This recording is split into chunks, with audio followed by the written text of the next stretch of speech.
Le Danemark, cette terre aux contrastes étonnants, se dévoile comme un pays aux antipodes de ce que l'on pourrait imaginer. Ici, les bibliothèques ne se contentent pas de prêter des livres, mais offrent aux visiteurs la possibilité d'emprunter des personnes, des êtres humains incarnant la chaleur et la diversité de la société danoise.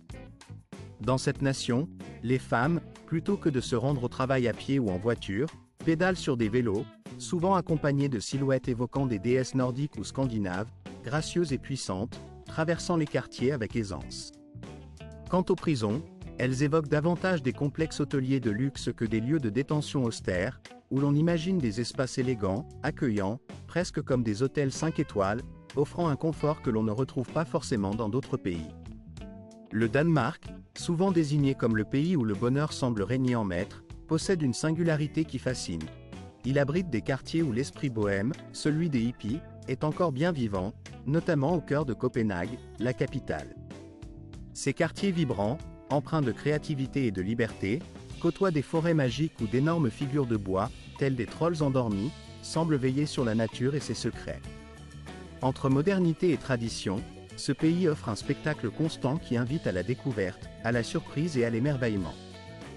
Préparez-vous à une immersion dans un univers où 15 faits étonnants vous attendent, révélant les aspects les plus étranges et fascinants du Danemark, des particularités que vous n'auriez jamais imaginées. Ce pays, souvent considéré comme un modèle, recèle des trésors insoupçonnés, des détails qui donnent à cette nation une identité unique en son genre. En premier lieu, il faut mentionner que le Danemark est la capitale mondiale du vélo. Ici, la bicyclette ne se limite pas à un simple moyen de transport, elle domine la scène urbaine et s'impose comme la reine des rues. Au cœur de Copenhague, probablement la ville la plus adaptée aux cyclistes sur la planète, l'on croise quotidiennement des hommes d'affaires en costume, des étudiants chargés de sacs à dos, des mères avec leurs enfants installés sur des sièges arrière, tous évoluant avec une aisance déconcertante. La confiance et la convivialité règnent sur ces routes, où la majorité des citoyens, à hauteur de 75%, choisissent le vélo comme mode de déplacement quotidien. Les voitures, quant à elles, deviennent presque un luxe réservé à certaines occasions, reléguées à une place secondaire dans cette ville où le vélo est roi. Ce n'est pas tout. Le Danemark a développé, à une échelle impressionnante, un réseau de kilomètres de pistes cyclables dédiées, reliant villes et quartiers dans un maillage sophistiqué et intelligent. Des infrastructures innovantes, telles que des stations de stationnement spécifiques pour vélos, des feux de circulation séparés pour cyclistes, et même des ponts en forme de serpent enroulés entre les bâtiments, évoquant des scènes de science-fiction, ponctuent le paysage urbain. Ces éléments témoignent d'une volonté affirmée de faire du vélo un mode de vie durable et intégré à la vie quotidienne. Une particularité remarquable réside dans l'éducation dès le plus jeune âge. Les enfants danois apprennent très tôt à respecter les règles de circulation pour cyclistes. Si, lors d'un tournant, ils ne signalent pas leur intention avec la main, ils risquent une amende infligée par la police, ce qui montre à quel point la sécurité et la discipline sont ancrées dans la culture nationale.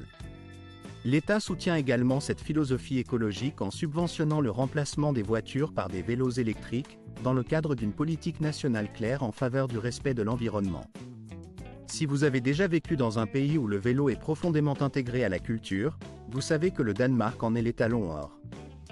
La manière dont cette pratique est encouragée, valorisée et systématisée en fait un modèle à suivre pour le reste du monde. Passons à une autre facette étonnante de la vie danoise. L'été, ce pays devient un véritable paradis pour les amateurs de bains de soleil.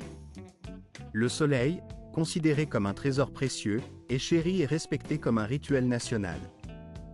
Dès que ses rayons percent les nuages, les habitants se précipitent vers les plages, les parcs, ou encore s'installent sur leurs balcons pour profiter de cette chaleur fugace. La mer, tantôt la mer du Nord, tantôt la mer Baltique, d'un côté, l'eau évoque une sérénité infinie, aux teintes bleu profond et apaisant, tandis que de l'autre, elle se déchaîne, sombre et orageuse, comme si la nature elle-même jouait avec ces contrastes. Et savez-vous quoi? C'est presque magique. Il est possible, littéralement, de se tenir debout sur un pied dans chaque océan, séparé par quelques kilomètres à peine, mais relié par cette frontière invisible que la mer trace entre deux mondes. Ce moment précis, cette expérience unique, restera gravé dans la mémoire de ceux qui la vivent, comme une étape marquante de leur existence. Depuis le cap Skagen, point extrême du nord du Danemark, jusqu'au phare gris emblématique qui veille sur la mer, Puis au-delà des dunes mouvantes de Rí-Björkmala, le seul désert de dunes de sable en Europe du Nord, cette côte danoise regorge de surprises inattendues. Là-bas, chaque instant semble promettre une découverte, une nouvelle facette de cette terre mystérieuse et chaleureuse à la fois. Si vous souhaitez ressentir la véritable essence de la liberté, il faut absolument faire un saut à Blacky Beach ou à Belvia, où l'atmosphère est si détendue qu'elle transcende toutes les conventions. Sur ces plages, la nudité n'est pas seulement tolérée, elle est tout simplement courante, un acte de liberté et d'authenticité. Les habitants, véritables amoureux de leur territoire, désignent ces endroits comme des plages où l'on peut se déchausser de toutes les contraintes sociales. En réalité, peu importe la plage que vous choisissez, la nudité y passe souvent inaperçue, si ce n'est comme une expression naturelle de la confiance en soi et de la liberté individuelle. N'hésitez pas à laisser un commentaire ci-dessous, numéro 5, si la culture de la plage au Danemark correspond à votre style d'aventure. Le numéro 13, quant à lui, désigne la plus attrayante et accueillante des femmes scandinaves. On la décrit souvent comme une déesse viking, à la grâce naturelle, à la fois élégante et indépendante, ouverte aux étrangers avec une sincérité désarmante. Leur beauté semble si évidente qu'elle paraît presque sans effort. De grandes silhouettes élancées aux cheveux clairs, brillant sous le soleil nordique, une peau immaculée et des yeux d'un bleu vif, comme sortis tout droit d'un film hollywoodien. Mais ce qui fascine réellement, chez ces femmes, ce n'est pas seulement leur apparence. Les Toshanki, comme on les appelle, représentent l'un des groupes de femmes les plus indépendants au monde. Plus de 70% d'entre elles, âgées de 20 à 60 ans, occupent des postes de responsabilité, architectes, ingénieurs, médecins, entrepreneuses. Leur journée s'écoule entre travail acharné et moments de détente. Le soir venu, elles parcourent la ville à vélo ou se retrouvent sur les terrasses ensoleillées pour profiter de l'été, savourant la convivialité et la simplicité de ces instants précieux. La vie quotidienne des femmes danoises se distingue par son ouverture et sa convivialité. Si vous êtes touriste ou nouveau dans le pays, vous constaterez qu'elles seront toujours heureuses de vous guider, de vous indiquer le chemin ou même, si l'ambiance est chaleureuse, de vous offrir une bière fraîche pour partager un moment convivial. Elles parlent couramment anglais, ce qui facilite leur accueil, et leur attitude détendue crée une atmosphère si chaleureuse que beaucoup de visiteurs européens ou américains tombent immédiatement sous le charme du Danemark. En journée, on peut les voir pratiquer le yoga au port, travailler dans un café en bord de quai ou jouer le rôle d'une mère attentive et confiante. Le soir, elles envahissent les bars minimalistes, où rire et conversations animées créent une ambiance chaleureuse, presque familiale. Avez-vous déjà croisé une femme danoise? Écrivez dans les commentaires si cela vous est arrivé. Souhaitez-vous en apprendre davantage sur la culture amoureuse et relationnelle du peuple danois? Le numéro 12 désigne une bibliothèque pas comme les autres, une véritable bibliothèque vivante. Au Danemark, il existe un lieu unique, qui ne ressemble à aucune autre bibliothèque classique. Ici, ce ne sont pas uniquement des livres que l'on emprunte, mais des personnes elles-mêmes. Cette initiative s'appelle « La Bibliothèque Vive » et a vu le jour à Copenhague en 2000. Depuis, elle s'est étendue à plus de 80 pays, offrant une plateforme où chaque individu devient un livre ouvert, prêt à partager son histoire, ses expériences et sa culture. Au lieu de se limiter à des pages, il existe un mode de communication qui donne vie à l'échange, une interaction qui transcende la simple lecture pour devenir une expérience humaine profondément vivante. Imaginez-vous assis face à face avec un livre pas comme les autres, un livre qui respire, un véritable être humain aux contours mouvants, confronté à des préjugés, à des comportements inhabituels ou à des modes de vie peu courants. Ce « livre vivant » pourrait être une personne réfugiée, un sans-abri ou un pratiquant de la foi musulmane. Dans une atmosphère empreinte de sécurité et de bienveillance, vous pouvez lui poser toutes les questions qui vous viennent à l'esprit, dans un dialogue sincère qui dure souvent entre 30 et 60 minutes, permettant à chacun de mieux comprendre l'autre.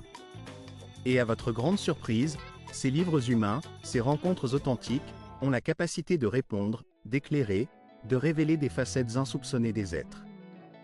Il est étonnant de constater que de telles rencontres enrichissantes ne se limitent pas aux bibliothèques, mais ont aussi lieu dans des écoles, dans des hôpitaux, dans des entreprises, et même sur des sites de lycées à travers tout le Danemark.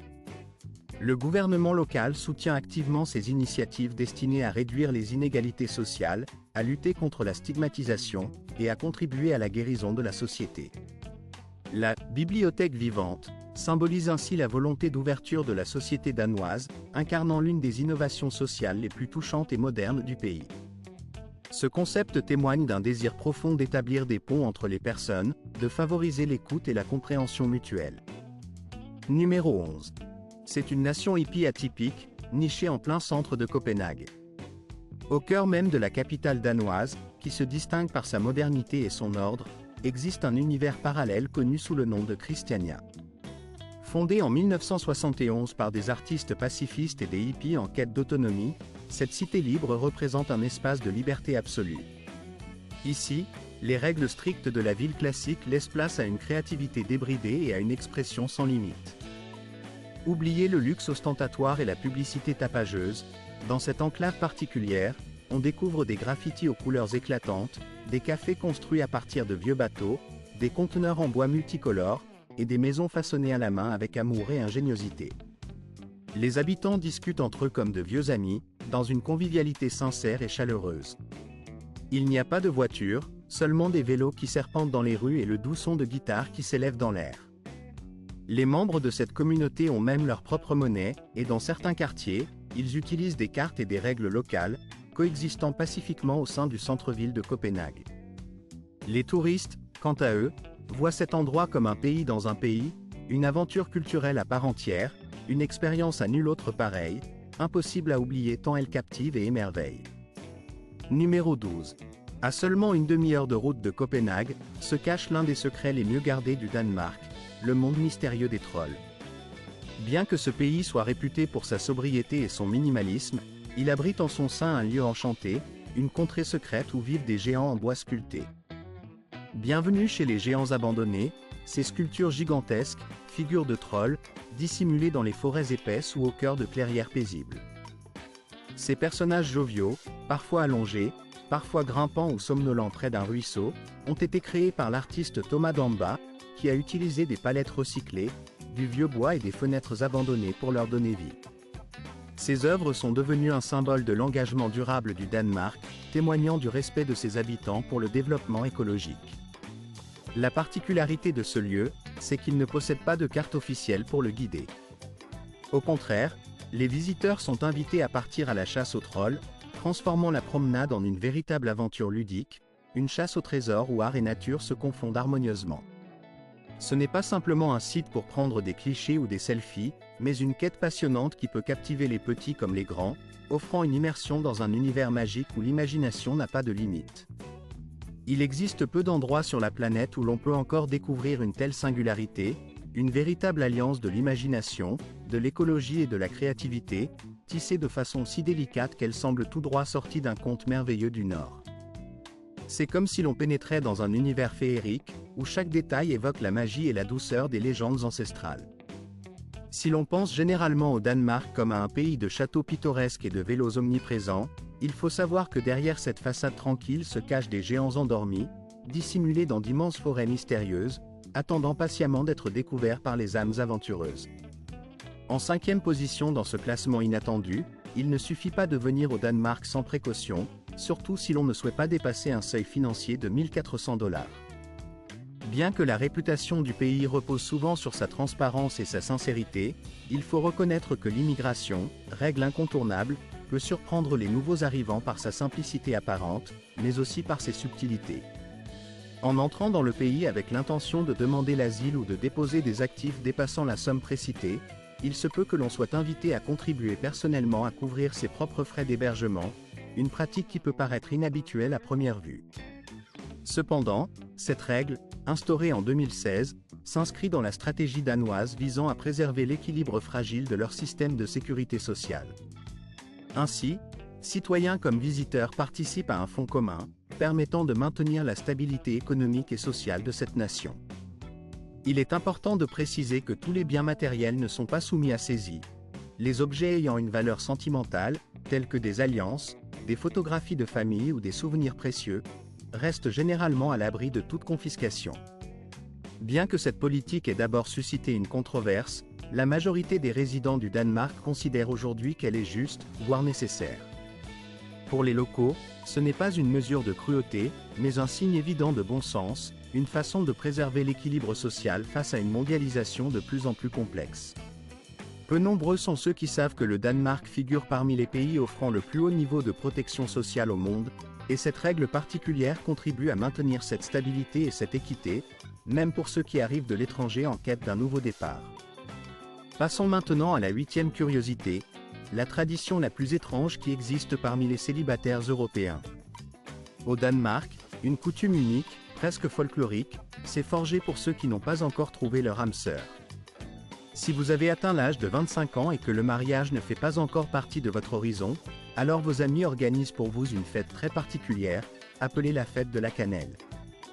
Lors de cet événement, vous êtes aspergé de poudre de cannelle de la tête aux pieds, comme si vous veniez tout juste de sortir d'une boulangerie, tout en riant et en partageant un moment de convivialité. La fête est à la fois amusante, inoffensive et empreinte d'une innocence désarmante, emplie de parfums subtils qui réveillent les sens.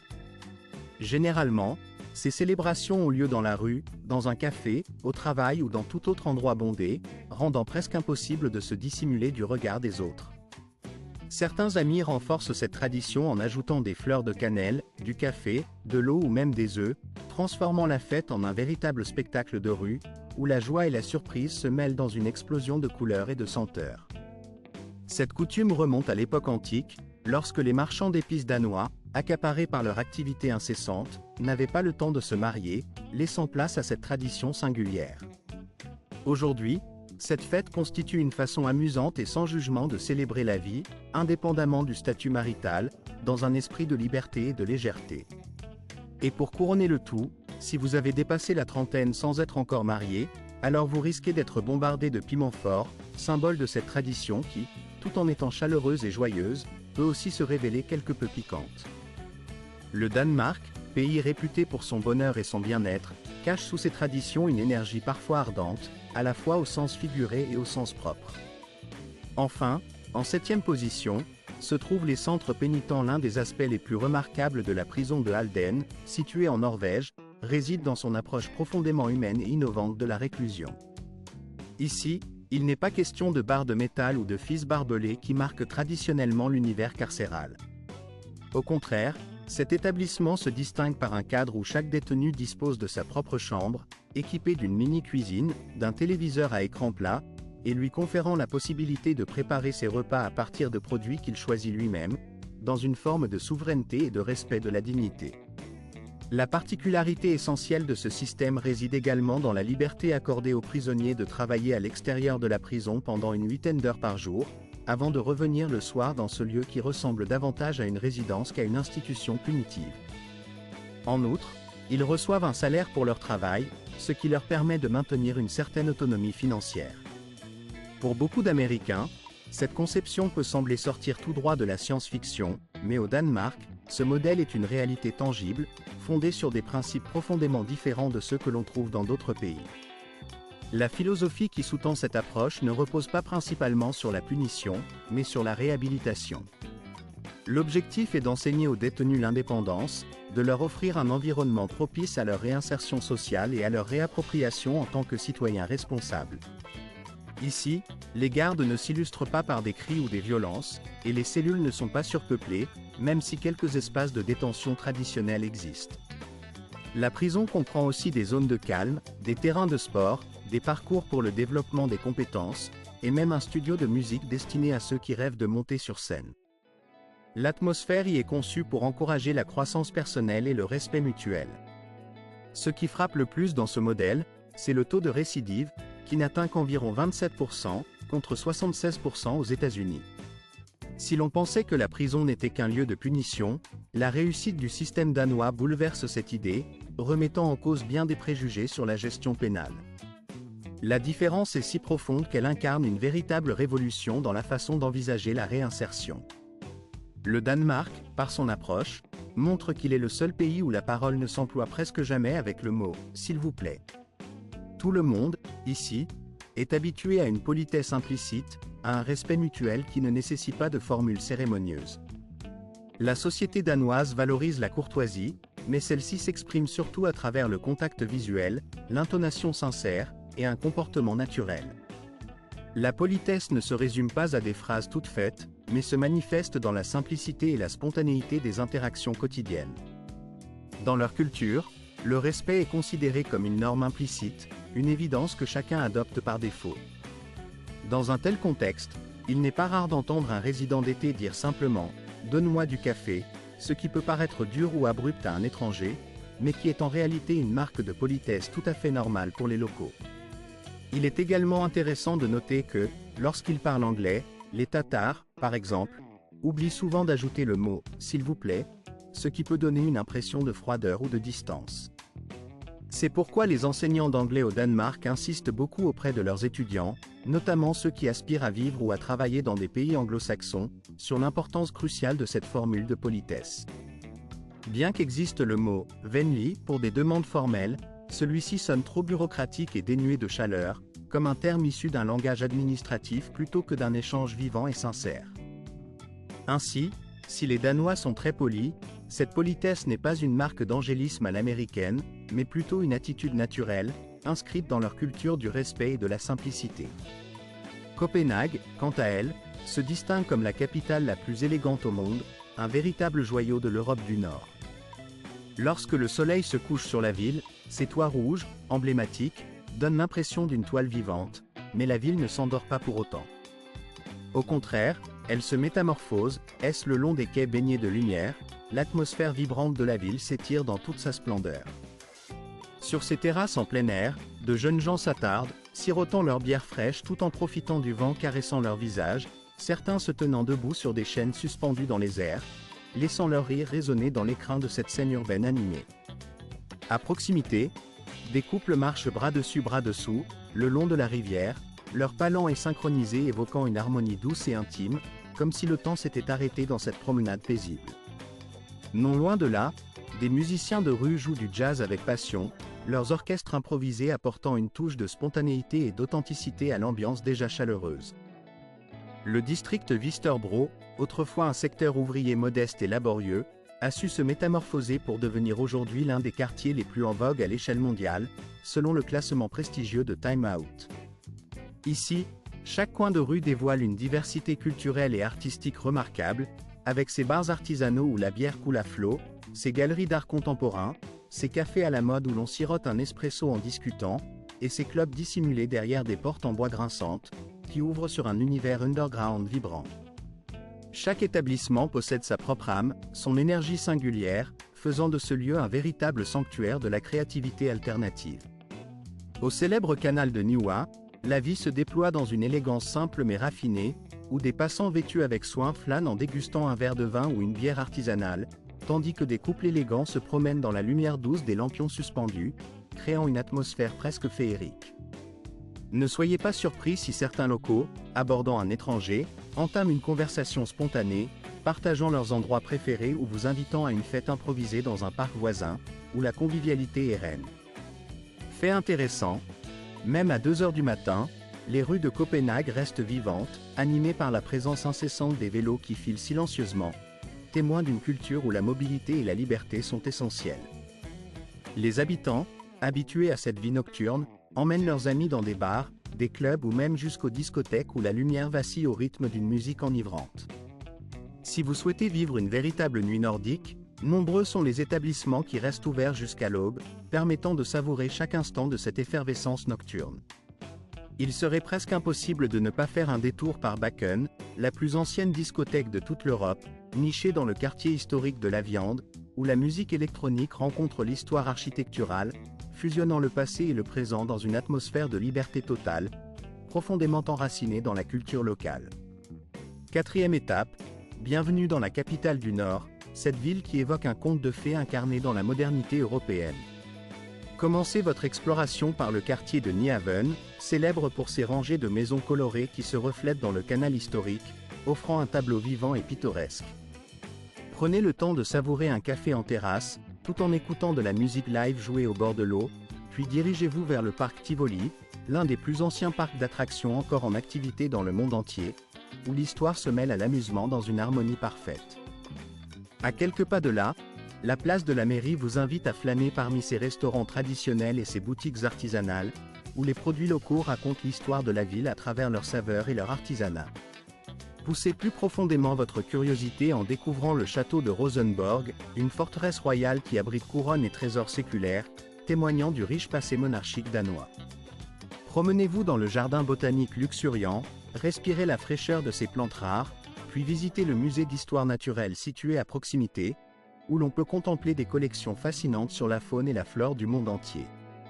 Ensuite, dirigez-vous vers le palais d'Amalienborg, résidence officielle de la famille royale danoise, et ne manquez pas la cérémonie de la relève de la garde, spectacle emblématique qui vous plongera dans l'atmosphère solennelle et majestueuse de la monarchie locale. Traversez la place jusqu'à l'Opéra de C numéro 3. Des festivals remarquables et uniques en leur genre se déroulent au Danemark, un pays dont l'image ne se limite pas aux feux d'artifice ou à la musique pop.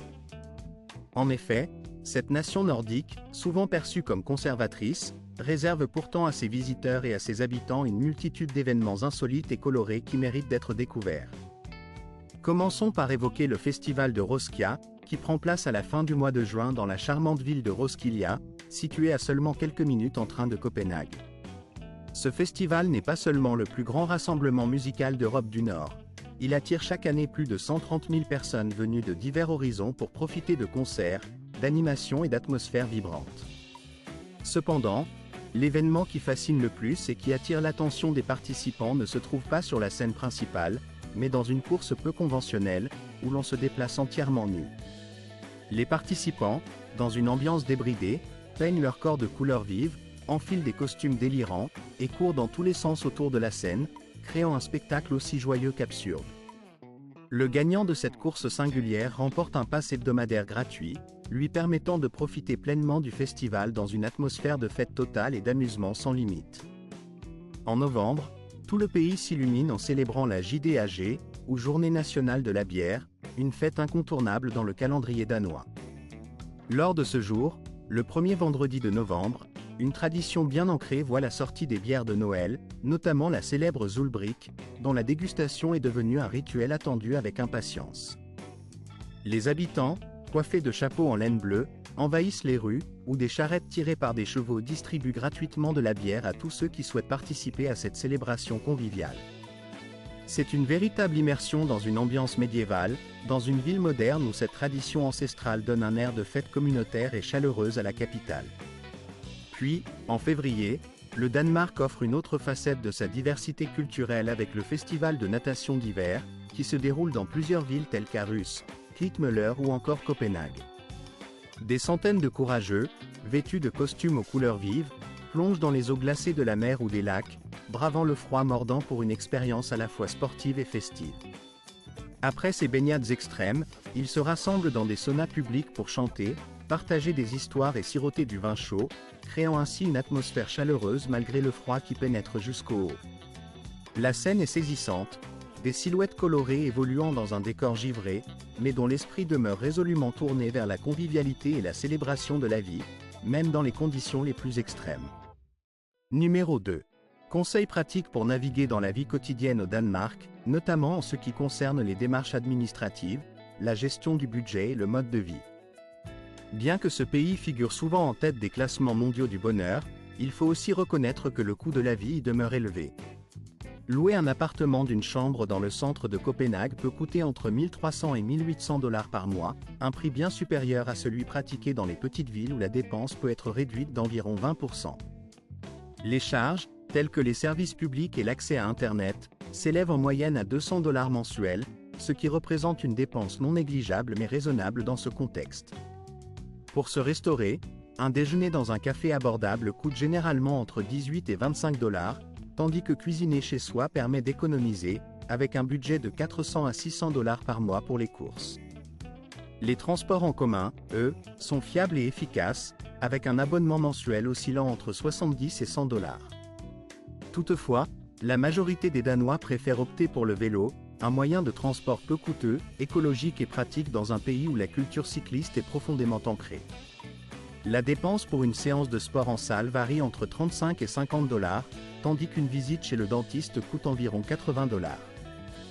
La vie quotidienne, souvent minimaliste, nécessite un budget compris entre 2 300 et 2 800 $. Le Danemark n'est pas un pays réputé pour ses prix abordables, mais grâce à une certaine finesse d'esprit, il est tout à fait possible d'y vivre confortablement sans pour autant se ruiner. La capitale, quant à elle, s'impose comme l'une des plus exquises au monde, un véritable joyau culinaire. Peu de voyageurs anticiperaient qu'un si petit territoire pourrait devenir le théâtre d'une révolution gastronomique d'envergure mondiale, mais c'est précisément ce qui s'est produit avec Copenhague.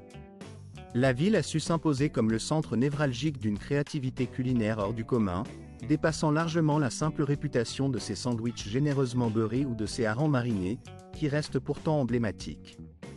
Copenhague s'est hissée au rang de capitale de la gastronomie innovante, attirant les chefs et les gourmets du monde entier. Parmi ses joyaux, le restaurant nommé Noma, doté de 2 étoiles Michelin, occupe une place particulière. Ce lieu a été à plusieurs reprises désigné comme le meilleur restaurant au monde selon le classement des 50 meilleurs établissements, une reconnaissance qui témoigne de son prestige international. La cuisine qui y est servie puise dans la tradition nordique, tout en adoptant une approche néo-nordique qui privilégie des ingrédients locaux et de saison. On y déguste des mets aussi inattendus que du cerf fumé, des algues fraîches ou encore des œufs cuits dans la mousse, des créations qui mêlent simplicité et sophistication. Pour ceux qui préfèrent une expérience plus traditionnelle, la ville offre des options variées. Par exemple, le classique smørrebrød, un pain de seigle généreusement beurré, surmonté de caviar, de harengs, de radis croquants et d'anettes, est un plat typique que l'on retrouve sous de multiples variantes à travers toute la cité.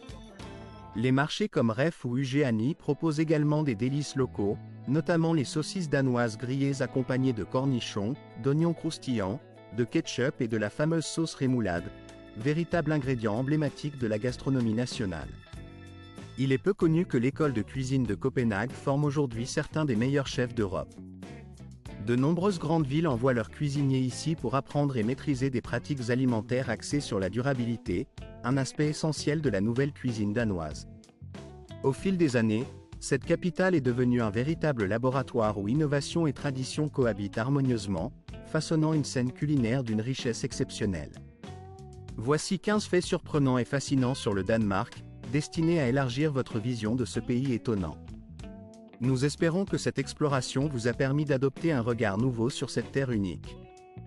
Peut-être que cette vidéo vous a plu, et si tel est le cas, n'oubliez pas de cliquer sur le bouton « J'aime » et de vous abonner à notre chaîne pour ne pas manquer nos prochaines vidéos, aussi passionnantes qu'informatives.